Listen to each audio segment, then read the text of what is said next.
Je souhaitais profiter du moment pour faire un point sur la situation des taux. Alors comme ça peut sembler très compliqué, mais on va parler un petit peu, justement des taux de crédit, à savoir comment ça impacte la France. Et ensuite, on va prendre un exemple avec le monde immobilier et on va voir que les impacts peuvent être potentiellement très lourds sur l'économie française. Et donc, je vous invite à vraiment regarder l'ensemble de cette vidéo pour comprendre le contexte. En effet, j'avais fait une vidéo il y a quelques mois que je vous mettrai ici, dans laquelle j'expliquais le contexte de taux avec une baisse qui semblait s'amorcer au niveau européen, sauf qu'entre-temps, la situation s'est un peu compliquée avec une situation politique et géopolitique toujours plus tendue et notamment une dette française qui dérape un petit peu. C'est pourquoi c'était important pour moi de refaire un point aujourd'hui pour apporter un complément d'information. Mais si vous êtes débutant, je vous invite à aller voir cette première vidéo. Et aussi, je voulais signaler qu'à partir de ce trimestre, les bilans, parce que cette vidéo sera aussi l'occasion de vous proposer mon bilan et d'en tirer des conclusions vis-à-vis de ce marché de taux, ces différents bilans seront l'occasion d'aller aborder un point plus spécifique. Au-delà de ça, si vous voulez vraiment un bilan complet, je vous invite à aller dans la description dans laquelle il y aura dès le départ le lien vers mon article qui vous permettra d'avoir l'ensemble de mes résultats détaillés. Lorsque l'on reprend la situation de taux, on a connu pendant très longtemps une situation de taux bas, voire de taux à zéro, même négatif pour certains pays comme l'Allemagne ou la France. Et aujourd'hui, l'environnement de taux a connu un rebond, notamment à cause de l'inflation. Je vous refais pas l'histoire, ce qui fait l'inflation ayant été très forte pendant un moment en Europe, la BCE a décidé de remonter les taux pour ralentir l'activité, refroidir la machine. Et donc, on a eu une augmentation des taux qui ont commencé à baisser l'année dernière, mais on est toujours aujourd'hui à des taux de 2,5%, alors que on était à un environnement de taux à moins 0,5%, en l'occurrence, moins 0,25% pendant très longtemps. Ensuite, cet impact, en France, notamment, il s'est ressenti sur le secteur immobilier. Si la BCE augmente ses taux, les banques commerciales n'ont pas intérêt à faire des taux qui sont trop bas, puisque autant aller mettre leur argent dans la BCE, par exemple. Et donc, c'est pour ça qu'on a connu un taux immobilier qui est vachement remonté et qui a handicapé le marché immobilier ces dernières années. Un petit focus sur ces taux immobiliers. Finalement, les taux immobiliers, c'est souvent assez corrélé. Je parlais dans le passé surtout d'une corrélation au taux de la BCE parce que le taux lui-même de la France était très corrélé à l'époque avec ce taux de BCE. On l'a vu ici, ce taux est monté puis a commencé à descendre. Mais quand on regarde le taux à 10 ans français, hop, je vais vous faire un petit zoom ici, on a un taux qui, malgré la baisse amorcée en 2024, est resté haut. Pourquoi? Parce que situation politique instable en France, mais pas que, aussi au niveau mondial, qui, par exemple, avec les dernières déclarations des États-Unis, on va se retrouver à peut-être devoir investir plus dans la défense, donc créer plus de dettes. Alors, cette situation de taux, quel est son impact sur la France? Parce qu'elle n'est pas sans impact. Et même l'impact est particulièrement fort. Il faut s'en rendre compte et il faut absolument que aujourd'hui, politiquement, il y ait un message qui soit passé, puisqu'on se rend compte que avec un taux à 3%, je rappelle qu'auparavant, il était même négatif sur 10 ans. Donc, auparavant, on nous payait pour prêter à la France. Aujourd'hui, on nous demande du 3,5%, ce qui fait que si un jour, toute l'ancienne dette est remplacée par de la dette à 3%, on parle d'un budget de 90 milliards d'euros par an. Donc, c'est 90 milliards d'euros qui pourraient être utilisés à différents sujets et ne pourront pas être mis dans le budget, ou du moins ils sont imposés dans le budget comme une dépense. Et tout ça, si on n'a pas une réaction forte pour, à terme, faire baisser ces taux, on aura donc une relance qui sera limitée, une capacité au gouvernement de voter des lois. Déjà politiquement, c'est pas forcément facile, mais en plus de ça, s'il y avait même un consensus politique, une relance serait très difficile à mettre en place sans aggraver potentiellement la dette et de voir les marchés complètement perdre confiance en la France. Et une perte de confiance, ça entraînerait hausse encore des taux d'intérêt et avec un scénario qui s'empirerait au fur et à mesure. Une deuxième chose possible à terme, c'est d'avoir une politique d'austérité. On ne peut pas continuer à creuser le déficit, on ne peut pas continuer à vivre uniquement sur la dette de la France. Alors, il y en a certains qui vont évoquer des solutions farfelues comme annuler certaines dettes. Alors, peut-être que c'est possible à la marge, mais soyons clairs, si demain vous dites à un créancier j'annule votre dette, je ne vous la dois plus, ce créancier-là ne reviendra plus jamais. Et la France emprunte plusieurs centaines de milliards par an. Donc, il faut une confiance envers les créanciers. Et c'est d'ailleurs tout le schéma qui pourrait se reproduire, c'est dans le pire des cas, un schéma à la Grèce notamment, dans lequel finalement les taux se sont emballés à cause d'une perte de confiance du marché. Alors il y avait bien d'autres sujets sur la Grèce et je ne veux pas comparer la situation, mais c'est un point à avoir en tête. Et au-delà d'une politique d'austérité, on pourrait aussi avoir donc une baisse des aides. Pour tout simplement, on pourrait avoir une augmentation d'impôts. Et là, on en entend beaucoup parler en ce moment. Ça semble difficilement tenable. Il faut aussi l'avoir en tête, c'est qu'on est déjà un pays extrêmement imposé. Ça a un petit peu baissé ces dernières années. Tout ça est un mélange subtil. Il ne faut pas voir tout noir, tout blanc. On ne peut pas descendre les impôts à zéro parce qu'en France, on a un modèle social qui est fort, etc. Mais il va falloir agir. C'est surtout ça, le message à retenir, c'est que si la France n'agit pas dans les prochains mois, prochaines années, eh bien, on pourrait se retrouver dans une situation vraiment délicate. Et je pense que c'est un point à garder en tête, puisque finalement, on pourrait avoir une croissance molle, voire même une croissance négative pendant plusieurs mois, plusieurs années, si ce scénario venait à se matérialiser. Il faut savoir que tout ça, j'en parle ici dans une vidéo, je le détaille un peu plus précisément, mais je fais régulièrement sur le Telegram, que je mettrai également en description, des analyses en vocal et aussi des analyses de projets de crowdfunding immobilier dont je vais parler tout de suite. C'est intéressant à rejoindre parce que tout ça, finalement, vous l'avez un peu plus au cours de l'eau et pas forcément sur une vidéo qui en plus est un instant T et sera périmée.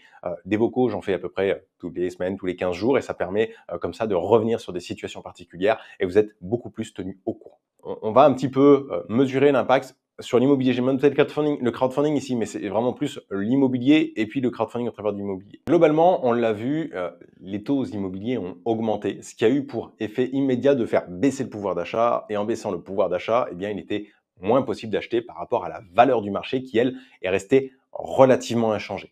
On le voit notamment au travers des indicateurs de l'ACPR, donc qui est l'organisme de régulation des banques, et on le voit ici dans ce document, en 2021-2022, on était à largement plus de 20 milliards de crédits mensuels, avec un pic à 27 milliards en juillet 2022. On voit que ça s'est effondré jusqu'à début 2024, passé sous la barre des 10 milliards pendant quelques mois. Et aujourd'hui, on observe depuis, on va dire, juin-juillet, une reprise qui coïncide avec aussi, on observe que ça a un effet immédiat. On est vraiment passé de moins de 10 milliards en moyenne de novembre à, on va dire, mai ou juin même. Et donc sur la deuxième partie, sur le deuxième semestre, on a eu une augmentation avec une moyenne plutôt autour des 12 milliards de production de crédit. Lorsque les taux baissent, on a une augmentation de l'immobilier. Ensuite, on a donc une revente progressive, mais beaucoup plus lente que prévu des ventes immobilières à cause justement de ce contexte français.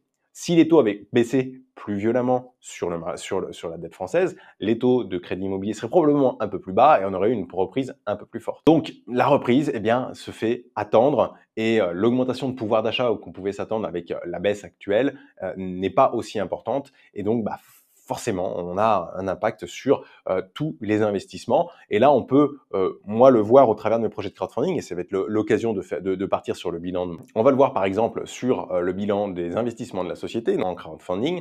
On avait pendant un moment une large distribution de revenus. Ça veut dire qu'on avait des remboursements, on avait des opérateurs qui payaient les coupons sans avoir de retard. Et on voit qu'on a une tendance baissière et en fait, qu'on va voir beaucoup de projets qui vont avoir un peu plus de mal à sortir. J'ai pas tant de projets que ça en retard. J'ai 2 ou 3 projets en retard sur une quinzaine, ce qui n'est pas dramatique. Mais cependant, il faut quand même noter cet effet-là. Et je l'observe aussi sur mon portefeuille personnel. Si vous voulez avoir un petit peu plus de visibilité sur tout ça à terme, alors on va parler principalement d'immobilier, mais plus globalement aussi de l'investissement. Il faudra aussi noter de regarder l'OAT à 10 ans français. Donc vous tapez OAT 10 ans France sur Google, vous trouverez très bien. Ce sont les bons du Trésor français qui émis à 10 ans et donc ce sont les derniers taux auxquels ils ont été émis ou les derniers taux auxquels ils s'échangent plus exactement. Bien sûr, les taux d'emprunt proposés par les banques et par la BCE. Et enfin, l'inflation, puisque la BCE, pour le coup, elle agit en fonction de l'inflation. Si l'inflation continue à baisser comme elle le fait actuellement ou à stabiliser autour de 2%, la Banque Centrale Européenne va pouvoir continuer de baisser les taux. Et si on se projette, je pense qu'à la fin de l'année, on sera en dessous des 2% ou environ à 2%, sachant qu'on a 2,5 aujourd'hui et qu'on est monté jusqu'à 4,5. On était à 4,5 il y a environ un an. Et si on descend un tout petit peu plus bas encore, pour comprendre quel est l'impact sur l'économie réelle de ce type de choses, on voit que le fait d'avoir un marché immobilier en souffrance, on va avoir moins de construction, donc c'est vrai aussi pour les promoteurs, hein, tout ça, donc baisse du chiffre d'affaires. Et là, on commence à s'apercevoir que eh bien, les acteurs les plus fragiles ferment, que ce soit en crowdfunding immobilier d'ailleurs ou en promotion. C'est l'impact, l'un va avec l'autre. Et donc, on a récemment donc Wisharebonds fin 2024 qui a annoncé la cessation de ses activités et qui fait uniquement du recouvrement, et Chorégraphe qui, ce soir, va faire un live qui va annoncer comment ça va se passer, puisqu'ils ont eux-mêmes annoncé leur cessation d'activité. Et moi, je le vois tout ça au travers d'Investissement Facile. Il ne faut pas croire qu'Investissement Facile, qui parle finance au global sur Internet, je rappelle que notre principale source de revenus, c'est le crowdfunding immobilier. Et aujourd'hui, eh bien, on suit exactement ce qui est en train de se passer. Alors, on va voir, on est en train de diversifier pour pouvoir avoir les épaules plus solides. Finalement, on a d'autres endroits où on va avoir de la croissance, comme sur les plateformes d'affiliation, mais on a eu, alors je ne l'ai pas noté ici en termes de pourcents, mais on a fait un chiffre d'affaires sur le dernier trimestre d'environ 30 000 € sur la partie crowdfunding. C'est une baisse d'environ 20%. C'est énorme. Et cette baisse, elle va continuer au moins pour les 6 prochains mois. Parce que traditionnellement déjà l'été est plus calme, et aussi parce que le premier trimestre, et là on le voit actuellement, le nombre de projets en crowdfunding immobilier est très faible. Il y a seulement 2 plateformes finalement qui lèvent très régulièrement, à savoir la première brique et Brix. Vous connaissez peut-être mon avis sur Brix, qui est relativement mitigé à cause de leur sélection de projets, de leur divulgation d'informations sur les projets, une des moins bonnes hein, objectivement de toutes les plateformes de crowdfunding, ce qui m'empêche de faire des analyses et donc j'en parle pas. Ce qui fait que moi, de mon point de vue, j'ai une plateforme qui se porte très bien avec la première brique, la communauté adore, et puis la première brique se porte plutôt bien aujourd'hui, et même s'il se porte plutôt bien, on voit un ralentissement des collectes. Un tout petit peu depuis quelques mois. Et on a d'autres plateformes qui sont un petit peu en train de faire leur bout de chemin avec Baltis, Riser, Enerfip, qui est plus du crowdfunding en ENR. Et donc, on va avoir finalement des plateformes qui vont apporter un petit peu d'argent, mais moins que dans le passé. La plupart connaissent une baisse des chiffres. Alors, ici, je n'ai pas détaillé les montants exacts, mais si le chiffre global est en baisse de 20%, ça veut bien indiquer quelque chose. Et donc voilà, finalement, le business est réellement impacté par ce genre de choses. Et aujourd'hui, si je n'avais pas pris l'initiative, et on n'avait pas pris plus exactement l'initiative, hein, parce que je ne suis pas tout seul sur Mission Facile, eh bien, de diversifier pour essayer d'avoir des nouvelles sources de revenus qui sont en train de croître, hein, comme on peut le voir avec l'immobilier fractionné. Alors aujourd'hui, on a Tantième qui fonctionne très bien. On a aussi d'autres sources de revenus avec aujourd'hui la bourse qui est en train de croître assez fortement, avec les assurances vie qui croient également. Alors, et plus globalement, on a de par notre visibilité qui s'accroît sur d'autres sujets, de plus en plus de partenaires avec qui on peut travailler, avec qui on peut faire du contenu spécifique pour eux. Et là, eh bien, ça nous permet de trouver des enveloppes, nous permettent de compenser à peu près la perte en crowdfunding. Si la situation venait un petit peu à se déliter, hein, aussi par ailleurs plus globalement sur l'économie, eh bien, on aurait un impact sur le reste. Et donc ça impacte directement une société. Dans cette vidéo, eh bien, on a pu faire le lien un petit peu entre ce qui peut sembler quelque chose d'assez nébuleux, hein, les taux de marché. Dit comme ça, c'est très nébuleux, c'est pas forcément intéressant, mais ça a un impact réel sur les entreprises, réel, que ce soit Investissement Facile de manière relativement marginale, mais vous imaginez bien l'impact comme il peut être important sur une société qui est spécialisée en immobilier actuellement, que ce soit les agences, que ce soit les promoteurs, que ce soit les marchands de biens. On a une crise qui est relativement importante et la moindre variation des taux va permettre de relancer plus ou moins vite cet écosystème dans les prochains mois. C'est pour ça qu'il faut le surveiller de près et c'est pour ça que je me tiendrai au courant. Je donnerai des updates plus régulières dans le Telegram. Donc encore une fois, je vous invite à aller voir dans le Telegram au travers des liens en description. Et si vous voulez plus de détails sur mes résultats par plateforme, etc.